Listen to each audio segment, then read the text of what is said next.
welcome to the Dr. Stephanie Show, Season 6, Episode 2.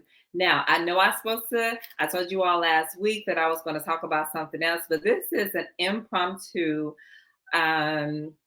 interview with my parents who have been married for 43 years. They just celebrated their 43rd wedding anniversary. So I wanted to get them in and just have a candid conversation. I have not given them the questions. As a matter of fact, I just wrote the questions probably about 5 minutes ago. So everything will be really from the heart. So now I'm going to bring them in and allow them to introduce themselves. Hello, I'm Pam, Stephanie's mother. And I'm Norris Ricks, Stephanie's dad. Yes. We have been married for 43 years. 43 years, that is a long time. You don't really see that nowadays, people sticking it out through the thick and the thin and just really growing together and getting to know each other together. So 43 years is something to be celebrated. And when was your wedding anniversary? November the 15th. November 15th. So they are in sync. They know their wedding anniversary. So let me just start from the beginning. Can you share with us or the audience just a little bit about how you all first met and what attracted you all to each other? You want to go? Well, I like Pam in the 5th grade. And we all grew up. And so I went into the Army. And when I got out, I was ready to marry her. She's a very nice, kind, gentle person. And that's what attracted me to her. All right. So you met Mama in the 5th grade. Yep. So did you know in the 5th grade that she was going to be your wife? Or was it just like puppy love? It was just puppy love back then. So tell me a little bit. So you went from 5th grade to when you went to the Army. Y'all skipped middle school and high school. So Mama, can you tell me just a little, how was high school? Did you all date in high school? We actually dated our senior year in high school. We went to the prom together. So I didn't even know that. Y'all went to our senior year we went to the prom together. We didn't date in between. We talked to each other as friends, but we didn't. We weren't really boyfriend and girlfriends. So I don't think I ever saw any of your prom pictures. I didn't know y'all dated. Yeah. Yep. No, Yeah, I'm sorry. I knew y'all dated. I didn't know y'all went to the prom together in the 5th grade.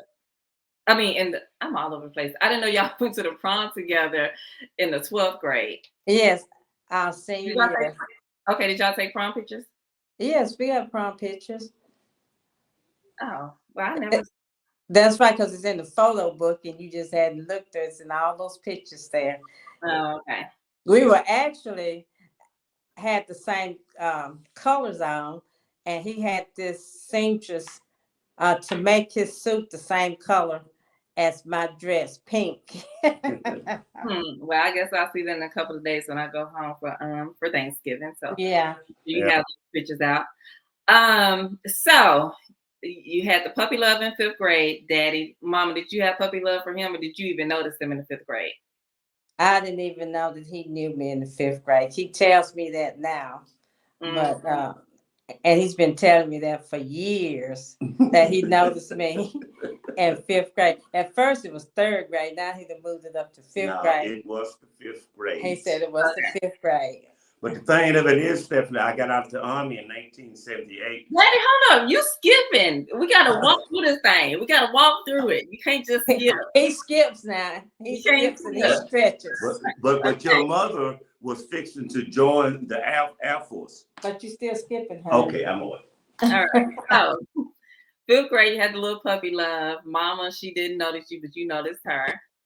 Then you get through middle school, then high school. You went to the prom together, and then graduation. So, what happened after graduation? After graduation, Nars went into the Army. I went to UNA. And And what is UNA? You got to what? okay, the University of North Alabama. Okay. I was a student there, and he and I communicated for a couple of years by letter, and when he came home, but it was a whole year there that we didn't talk or communicate with each other. We saw each other when he came back home once he got out of the Army. Okay, so y'all communicated through letter. So back Yeah, Yeah, then it yeah. wasn't it no wasn't cell phones. phones, it Pencil and wasn't text paper. messages, it was the good old pen and paper. That's Yes, right. right. That's So you right. all so do y'all still have some of those love notes? I wish I did. I wish I That's a did, but doggone shame. I do have the book that he sent me. Okay. It, it's a little book that he like walking in the sand, and he Mm. sent me that book. I still have that book. It's a little pink book, and there was some message in there to me. Okay. So were you all together or were you all just pen pals when he went to the army? We were. Probably pen pals mostly. So I yeah, thought we were together. so dad was probably over there in Germany doing something. God knows what. You right about that. He was having himself a good time, and that's why we lost communication. We stopped communicating with each other for over a year until he came back home. So he was having fun in Germany, and I was having fun at the University of North Alabama. But when I came home, she was fixing to join the Air Force. And, Mhm. and and so and so I had to put a plan into play to stop her from joining the Air Force Hey, and because that's I was so ready to you get trying to married. stop her shine. So you were trying to stop her shine. I did stop her by marrying her. Yeah, I had finished. That's what a Negro would do. That's what a Negro would do. I had graduated, and I was getting ready. ROTC. I, I had graduated, and I was getting ready to go in as an officer. So Okay.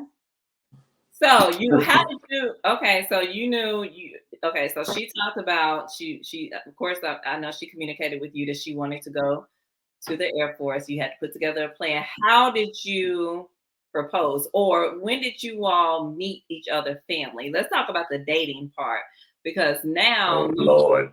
me being a single woman, right? And I've been dating all of my adult life. I'm 40, I'll be 42 in February.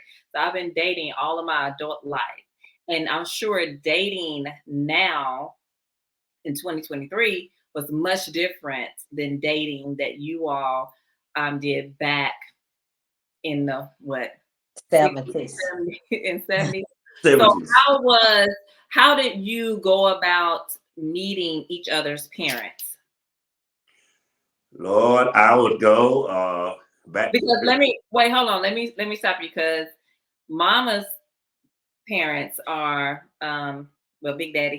He's a retired pastor. He didn't retire from pastoring, but you know he pastored for 40 some years. Then you have my grandma. And then your parents' daddy, Grandma Ricks.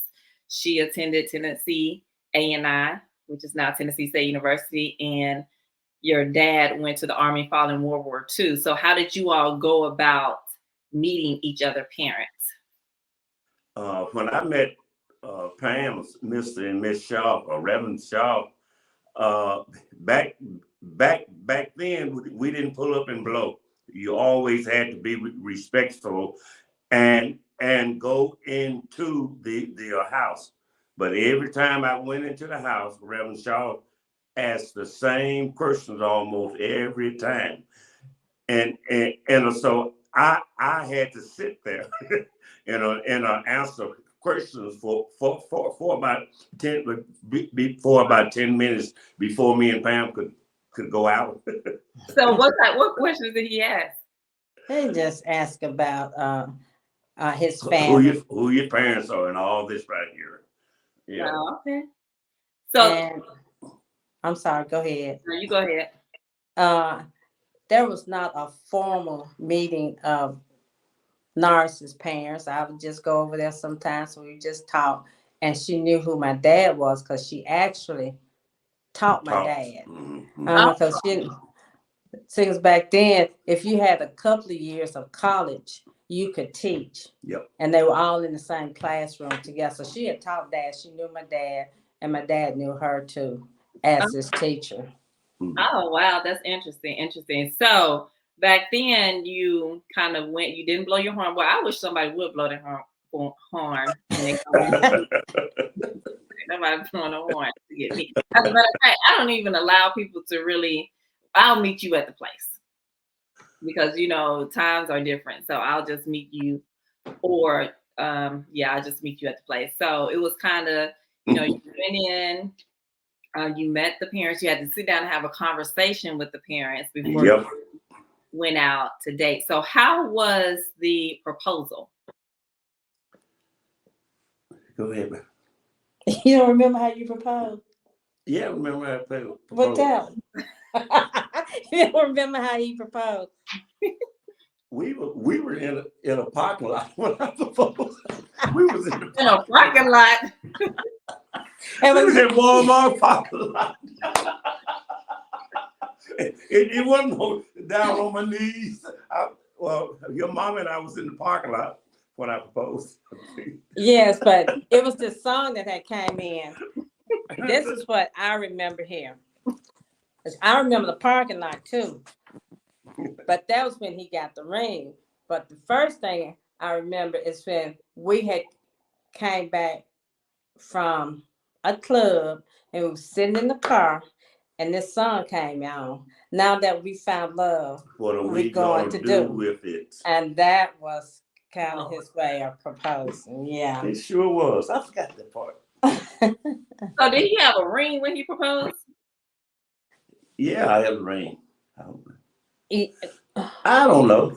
no, he didn't have the ring at that time because Well, okay. that So was when he proposed. He got the ring then, and then he proposed at in the parking lot. He got the ring at he proposed Zales. twice. No, the first one was leading up to it. Yep. It was kind Okay. of leading up to it. You see what? Yeah. So, but it was in the car. So now Yeah. I wish a man would try to propose in the car. They The don't, old days. they'll. I'm speaking. So this is the thing. I speak from kind of a devil's advocate or whatever. I'm not saying, if it's love, it's love. If it happened in the car, whenever, however the spirit moves the man to propose, then I guess that's fine for whoever. But proposing in a car now is not the norm. Like women No, going, no, it's not the norm now because everybody go all out. yes, They go all out and spend a lot of money on just uh, proposal. on the proposal, and that's fine if that's what you want to do. But you should, it's just different. You have to do what's from your heart. You don't Right. always have to put on a show or do all this elaborate stuff. If you want to do it, that's fine. But whatever you do, it needs to be from your heart and not trying to do what everybody else is doing. Okay, just do from your heart. So that's the keynote. Whatever you do, make sure that you do it from the heart. So you got a proposal from the car. I did. And so did you immediately say yes or did you have to think about it? No, I told him, that's a yes. Yeah, yes, he said yes. But when I got the arm, I bought me a brand new Camaro, 1978, and so I needed uh, a rider with me, a woman. He's so silly. He just, So uh, okay, so you proposed. How long did it take you to plan the wedding? he proposed one December and we got married the next The next, November. next November. And 11 months. from the pictures that I've seen, you all had a pretty decent It's a good wedding? way. Yeah, it's pretty big. I've had, yeah, it's pretty The, big. the minimum wage back then was only about $5 an hour. That's minimum wage now, I think. No. Well, anyway, so you all, so I heard Mama say it was pretty big. So that means that when my wedding come, I'm sure you all are gonna nickel and dime up so that I can have a pretty big wedding as well. But I digress. We're not gonna go into that because That's why we're not gonna go into that because we we're pay for not our going own into wedding. that. We So, pay for our own wedding. So well, therefore, I don't see myself doing that. But anyways, um, so you had a big wedding. So let's just travel. Let's reflect over the last 43 years. What have been some of your most memorable moments in your marriage? the birth of our children. The birth of the children, which would be me. Yeah, you came first. You were Yeah, first. And Miss Stephanie Elaine Ricks and Lawrence loves Stephanie Mills so much that he named you Stephanie. Stephanie. So I let him name you and I gave you my middle name. Elaine. And Okay. yes, Elaine. And then there came Shara 2 years later. So that's Shara Lee. And then 11 and a half months later, there come Norris Jr. All right. So it was three of us. So you And had there's three. Three three beautiful kids children. in the house all at once, not even off, not 5 years apart. I mean, like you had us within 3 years. Within 3 years. So I Yeah. know. And I, So how was that raising three babies at the same time? it was just, I didn't know any different. So I just did what I had to do. And Norris was a big cat. We would go to church and Shara and our junior would still in diapers. So But two. yeah. I had two car seats at one time.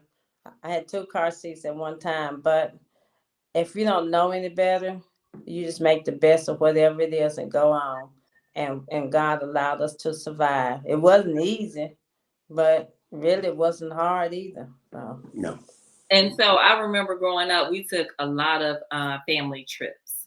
Yep. So that's some of the memorable things that I remember us doing as a family. So how did you all navigate? Because so 43 years of marriage. You started off from the fifth grade all the way up to here. So between the fifth grade to marriage now, decades of marriage, what people grow. So you're not who you are when you're 20 years old.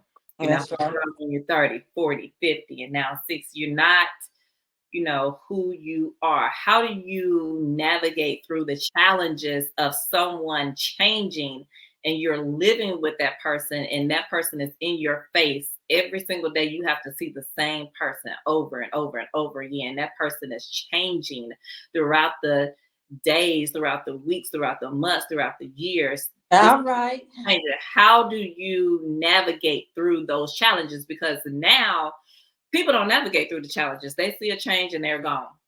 So how do you all navigate through those challenges? It takes God, and then we we learn to love each other. When I think about the Bible, in the Old Testament, those people did not fall in love. Some of those weddings were a arranged, and I feel that people learn to grow to together, and then you grow in love. It's not, well, that's true. It's not easy. Mhm. You like them some days, and some days you don't like them. And then some days you look at them, you fall all over in love with them again. But your love grows, and it's a different type of love each day, each year. It just grows. You grow together with each other, and your love for each other gets stronger and stronger, and you learn each other. you know that um what's gonna make that person upset, what's gonna make them happy, and it's not perfect. You're gonna fuss, and you're gonna have your good days, you're gonna have your bad days, and there are going to be some struggles, but you have to pray and ask God to help you. You can't be ready to jump out of it as soon as things don't go your way, or as soon as somebody do something that you don't like that they're doing, or if they putting you through something or putting the entire family through something. You just have to learn, mainly pray and ask God to give you what He knows you need to go through it. And if it's meant for you all to stay together, you will stay together. You're right. Okay. So what I got from that is that as long as God is in the center of it, you can navigate through the challenges That's right. because there will be challenges in a marriage. Of That's course, right. it's going to be challenges, a whole lot of challenges.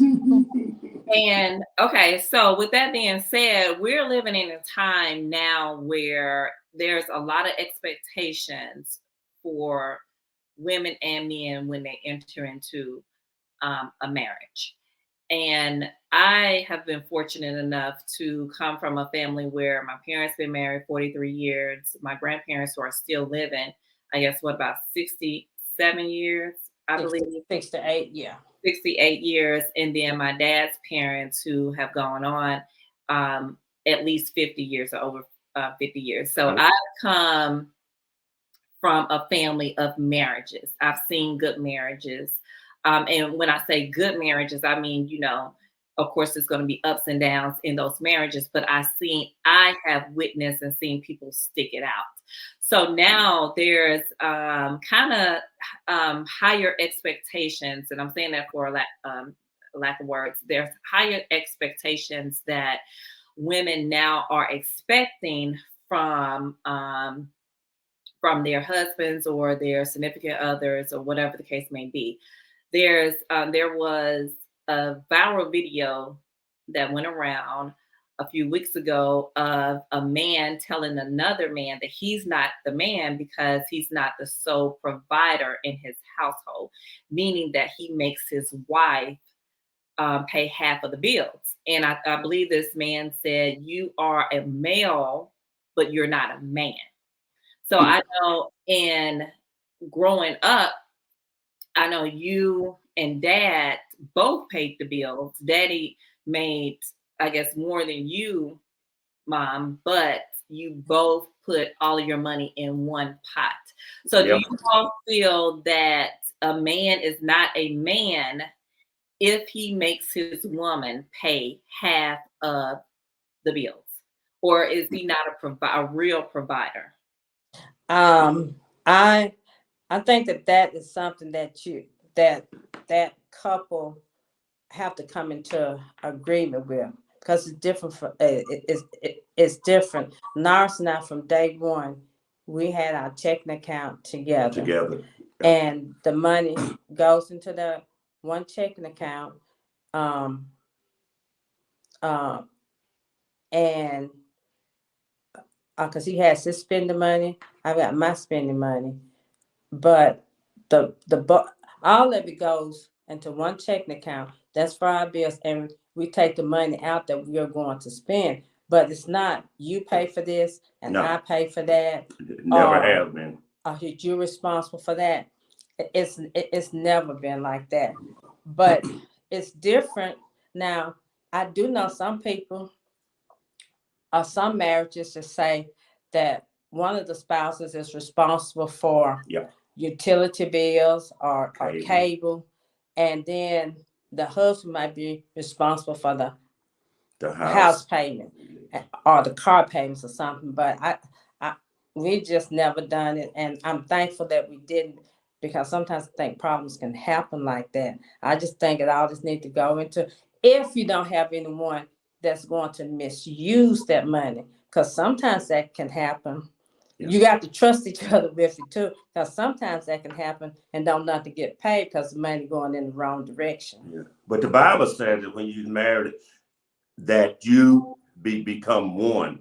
And so I figure that if you are one, the money should go into one pot, not her paying the utility bill or the cable bill. Uh, since we are one for 43 years, the money had our paychecks has has always gone into one account. Okay, so So and, it doesn't matter if one person making more than the other. No. It's all going into one account. okay, so I have a question for that. You said it doesn't matter if one person is making more than the other. So now we're living kind of in the times. So, like I mentioned a few minutes ago, that daddy made more than you. So Mm. we're entering into a space now where you see a lot of women making a significant amount of money, income coming in, which can which is more than what some of the men are making now. So a lot of women are going into these marriages where they're already owners of their companies, or they are CEOs of different companies. They have climbed the corporate ladder. They have different businesses. So they are considered boss women or very independent women.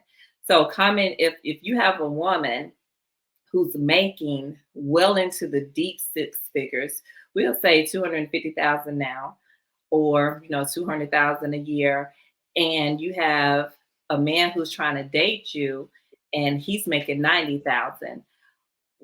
Do you feel as though it would be hard when they get into um a marriage, that it will be hard for him to be the leader of that household because that woman is making so much more than what he's making? Or do you feel as though the woman should still be submissive to that man, although she's making more than what he's making? That money, the money should not matter. I uh, I am a Bible man, and so I still figure that the man is the Bible said the man is the head of the woman, and I don't care if that woman is making a million and the man making 50,000. That woman should still respect that man as being a man. Go ahead. Yeah, but they But should. I'm old fashioned. But they should respect each other, each Okay. other, and that should be something where they just come into agreement with, because this man may not be making the same amount of money that she's making, but he might have so much more to offer You're right. that's there that would build a relationship. So So, it's not always about the money stuff. Because actually, when ours and I got married, I was making more than him, and I ain't said a whole lot more, but I was making more than him, and we actually made it work. So so, that's so go a couple ahead. of things. A couple of things, not to cut you off. What does it mean for a man to be the head of the household? Nars, I think Uh, it comes from a respect thing, but you have to give respect yeah. in order to get respect. They say the household. Well, he can be the head of the household, but you also have to prove yourself to be the head of the household. So, It's almost like it's something you have to. It's a respect thing.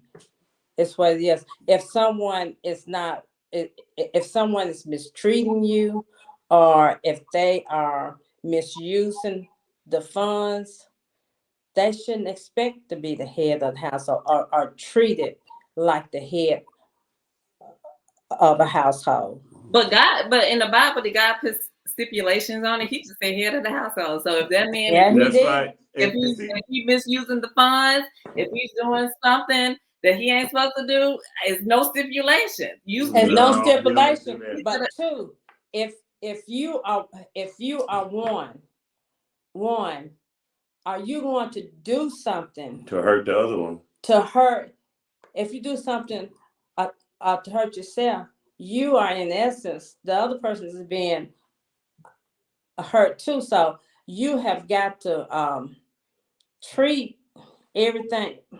What I'm saying, treat that person the way that you want to be treated. Am I going to do anything to intentionally to hurt myself? No. So that means that I'm not going to do anything to intentionally do something to my husband or to hurt my husband. Yeah. So I give him that respect. I still have an opinion and stuff.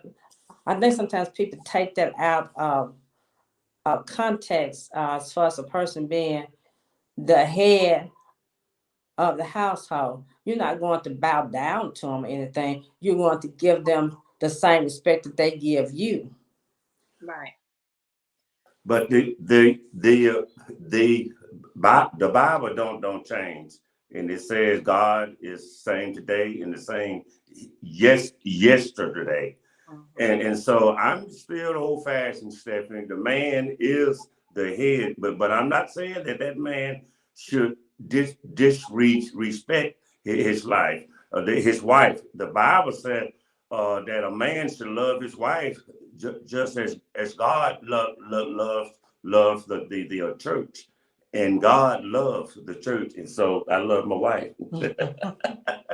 Oh. So What you say?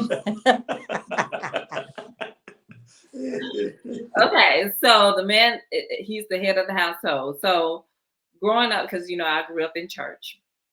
When you say the head of the household, that means to me this is someone who you respect as being the leader of that household. You're right. Who is, for me, this is just my definition. It could be a different definition for somebody else. Who is a praying man, who's also going to consider his wife's needs and her wants, and he's gonna, before he makes any decision, he's gonna pray about it. And even though he may not make as much as his wife, she still is going to give him respect. Now, Mama, you said something to the point of he may not make more than her or as much as her, but he's still contributing in different ways.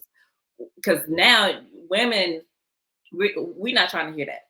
Contributing to, and when I say we, remember y'all, I'm just generalizing everything. Yeah. I'm not necessarily saying this is what I believe. But when you say contributing in different ways, some women ain't trying to hear that. You need to contribute financially. What other ways can you contribute to this marriage if it's not financially? So what do you mean when you say he can contribute in different ways? Support, Support what? love, and support you. The main thing is to love you and to support you. If you have someone that loves you and supporting you, that goes a long way right there. And he still brings some income in. But if he loves and supports you and not trying to make you feel inferior to make him look big in some way, and then if you have children, if he's there to help with those kids and You're to right about support that. the children and stuff, because sometimes um, the woman might have a whole lot going on and they have the children, and the man might not have as much going on. At least it's there for the children and it still brings some Right. income in. And so, and And encouraging them. and Stephanie, when your mother could come in on a real tired day, and I can tell that she is exhausted, I still must massage her feet for her. So that's That's support and contributing care. to that's contributing to the marriage. Huh? That's contributed to the marriage. Okay. That's right. No, I mean that mental support, Okay. because sometimes both of them can make the money. It's not just about money. You Mm-mm. you just got to have the right heart You're and the right. right spirit. Now it's good to have money, Yeah. but it cannot replace your heart and your spirit. So let's go back to, because I don't think we talked about this a lot. Let's go back through the hard times in reality. So we can talk about, I'm a traditional man, I'm a traditional woman. I go to the Bible, I read the Bible, I follow the scriptures. But in the midst of that hard time, when you're actually going through it, how do you navigate hard times? Can you give us some examples? Because, we can You're generalize rough. it, um, and say, it was hard and I went to God and, God, after 2 or 3 years, God fixed it. Or you could say God fixed it immediately. But how does that look when you're in the midst of that hard time and you don't want to get a divorce, but but you don't want to get a divorce, but at the same time, you may not want to work through it in that moment. What do you do? You still pray. You still pray. But I feel You like still, that's a general answer. We know that. yeah, I know, but you saying it's general, but you have to pray through the good times and through the bad times, and you're going to fuss, you're going to argue, and you do want to give up, but it's something in your spirit, which is God, is not going to let you give up. So would you say that's more so of a commitment to the vows that you made in front of God than it is the vows that you made to your husband and wife? You said these vows, you stood up in church, you said these vows to God. And so is it more so of a commitment to God than it is to Each other. each other? It's a commitment to God and to each other. Um, I- I'm not saying for anyone to take any type of abuse, Mm-mm. physical abuse or Mental. mental abuse. I'm not saying that. I'm just saying that there are some things that you just work through, and God gives you the strength to work through it. And sometimes man can't tell you what to do. You're gonna only know that through Christ, because He'll let you know. Because people will come in, they can see on the outside what's going on. They don't know what's going on the inside, and they will tell you that you should do this or you should do that. You don't need to listen to nobody but God. Because sometimes people may tell you that you need to leave that person. They're Yep. not doing, and they're not telling you that to be mean or nasty. They are probably thinking that they're really giving you great advice.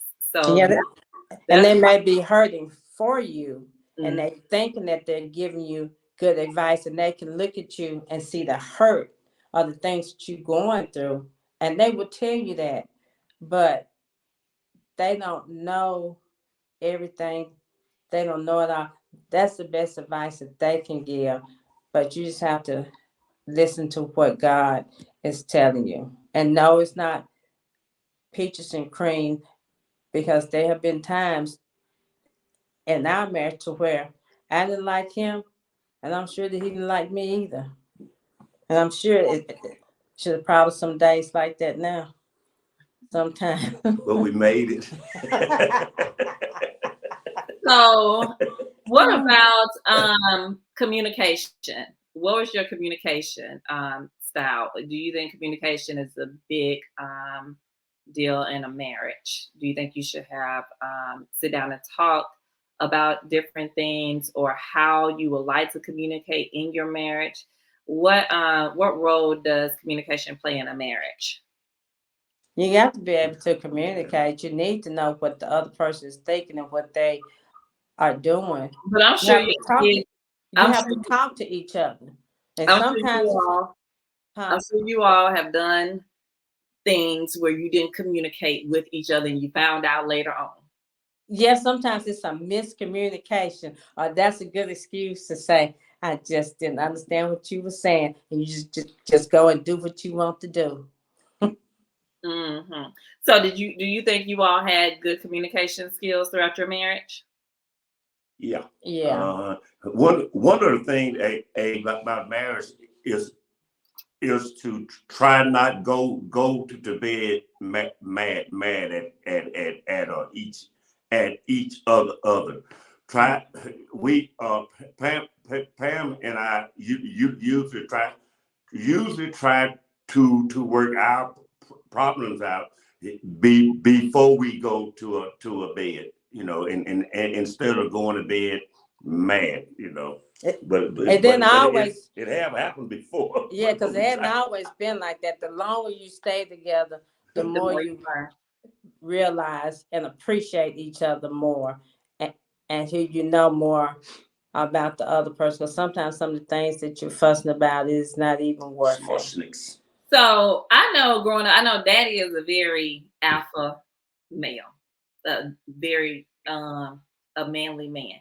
How do you deal with somebody who always, and then Mom, I'm gonna get on you too, who always think that he's right?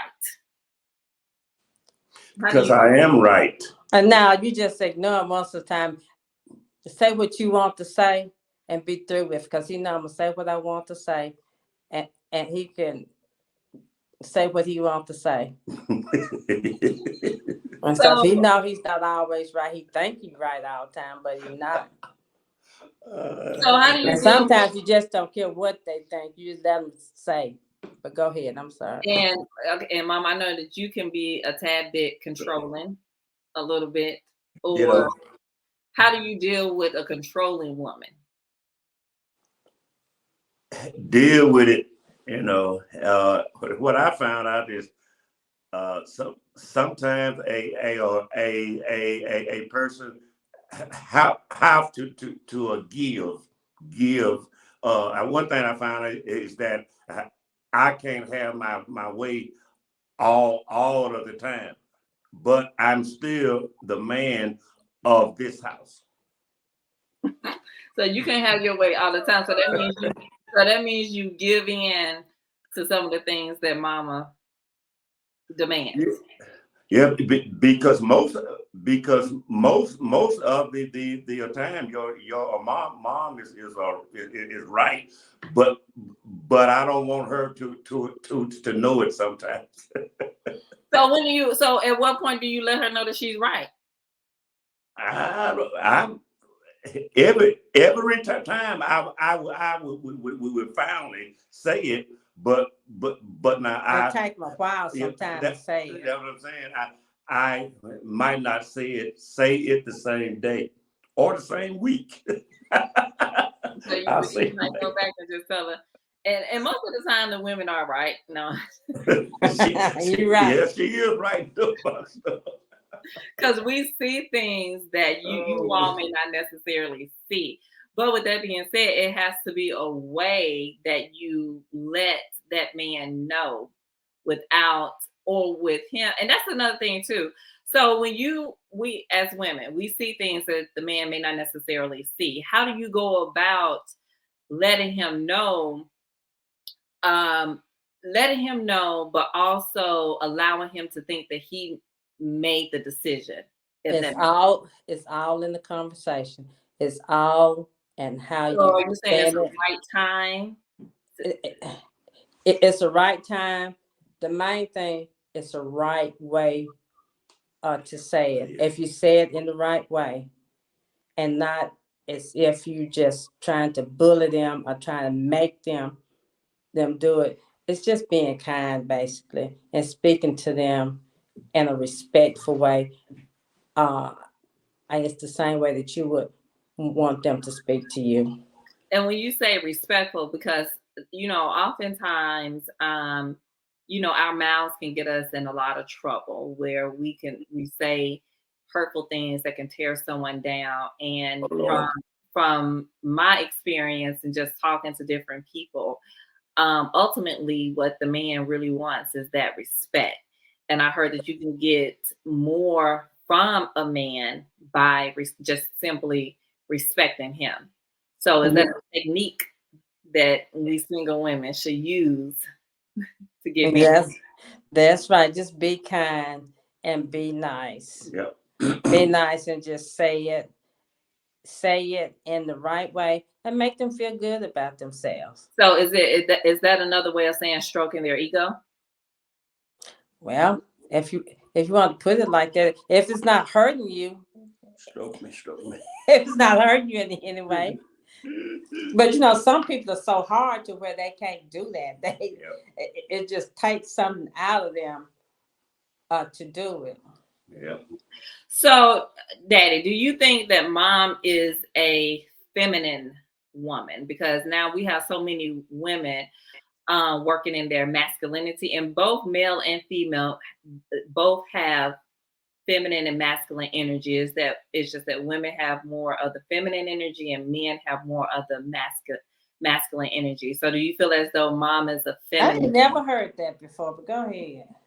Yes, yeah, Huh? feminine and masculine. So sometimes, I I'm mean, masculine. What do you mean? I mean, she's tough. You got some masculinity, some masculine traits. She's tough. She's tough, she's Mm. stern, Yeah, and and she's she's sweet. She's okay. sweet. Tough, strong, stern, and but sweet at the same time. Yes, yes, yes. Okay, but is she more? Does she have more sweetness than she have sternness and toughness? She has had more sweetness. No. Okay. Okay. Day day by day. I get. She wake up in the morning with a smile, and then she, kiss me, and then she get going, and then I go back to sleep. So, because both of you all are retired, so now you. That's what I'm saying. The long see, that's what happened. The longer you stay together, the more you enjoy each other. It's a different type of enjoyment. You enjoy each other, and some things just don't bother you as as much the longer you live. And when you start losing things, losing loved ones, and stuff, you just have a different outlook on life. That's right. Loved Some ones snakes. and friends and stuff. Some of the things that you might be worrying about or fussing about, it don't even mean anything. But Not sometimes for you just real. have to live and learn. Okay. So I have a few more questions and then we're going to wrap it up. So, All right. one of the tough things that we experience as a family is the loss of my brother. So, and that could be tough on a marriage. A lot of marriages may not be able to make it through that tough time. How did you and dad come together and make it through the time of losing your only son? It goes back to prayer, and he and I dealt with it in different ways. In different ways, he may have dealt with it in a way that I wouldn't have dealt with it, and I still deal with that. So Yep. Still it deal with it. doesn't end. It doesn't end. God just gives us me and gives ours to the strength that we need on a day by day basis. When the Bible said that God is a mother for you, He's a father for you, and in my life, God has been a son for me, because God has filled that void. But now at times I still hurt. At times I still cry. But God is a mother for you, and a father for you. That's one of the hardest things that I just it's just hard. I just uh, some days it seemed like it was yesterday. So Okay. I know that's a hard subject to yeah. talk about. I see Daddy over there about to cry now. So we're gonna move on.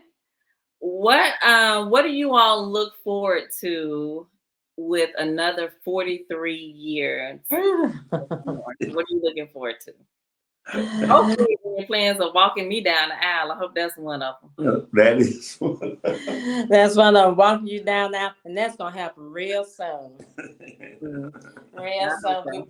We just always want our children and our grandchildren and family members to have good health, prosperity, longevity, and most of all, a love for Christ. Yeah, our main thing is to, we now I worry about the grandchildren, and I worry about you because this is a mean world, and I worry about death and driving.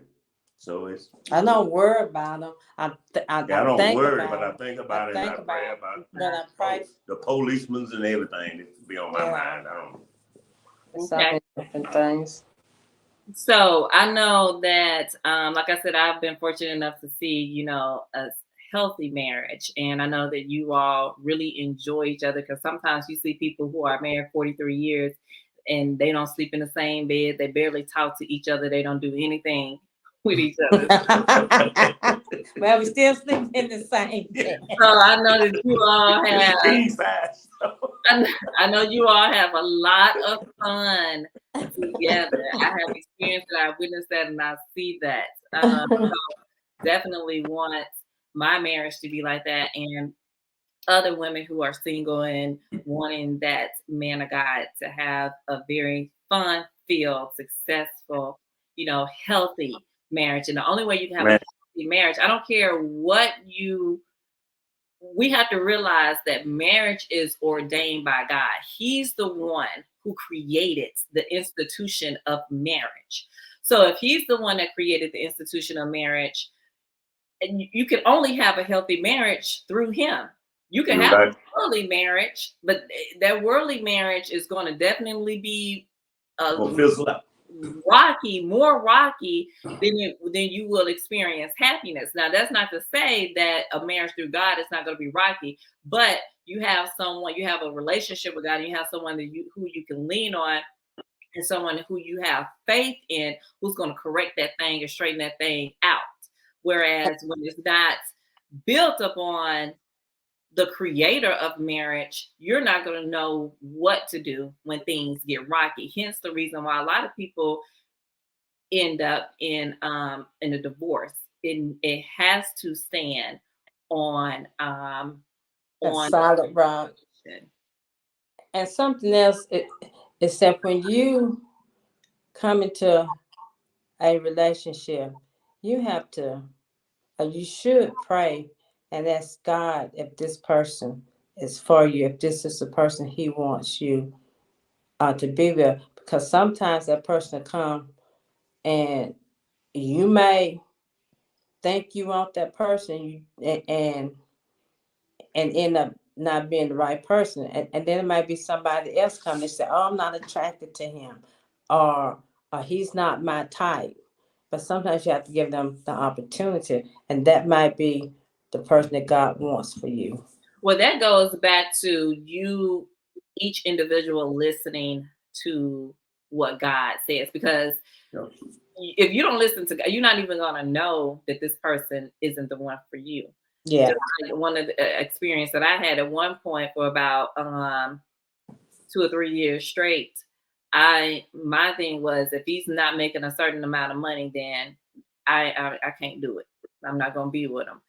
But God told me to take 6 months and just to be in prayer about certain situations. And he revealed to me, yes, it is good for this man to be financially stable, but the man that you need for your life is the man of God, and that is more so of a man who has that relationship with God. Now, that may not be for someone else, but it just goes back to really listening, and first of all, knowing yourself, listening to God, and then just being obedient to what He is saying. Because you can have a good marriage, but you should want an abundant marriage, where you get all everything that God has for in store for you for that marriage. That's right. You want a good marriage, because you can have a good marriage with someone who's not the person that God has for you, or you can have a marriage filled with joy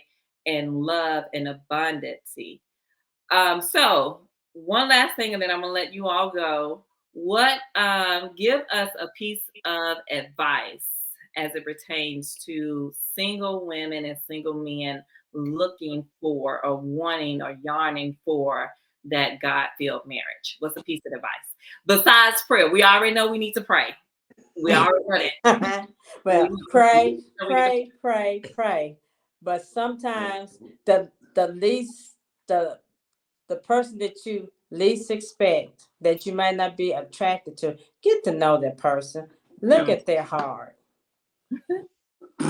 ain't looking at bank account, but no. Yeah, that too. Because I remember you told Shar was going between two guys, and Shar's my sister, and you said one guy made her laugh, and the other guy had Yeah, I thought about that. the money, and you said, well, when the money runs out, that man ain't gonna make you laugh no more. Yeah, That what that he's is true. What I said. So we need somebody who got some money, some green in their pocket. Yep, No, yep. You sure but that's do. not the only thing. Yeah, it's not You the want only somebody, thing, but it does help. but you don't want to have to take care of anybody. Mhm. There's enough men out there and women out there that can be attracted to each other and can help each other. Okay, and Daddy, so we can wrap it up. What's your piece of advice? Well, they had an old song out in the old days. The same thing it took to get your lady, is gonna take the same thing To keep. to keep her. But my advice is that find someone that you truly love. And what I found out is in a marriage, you give some, and then you will take.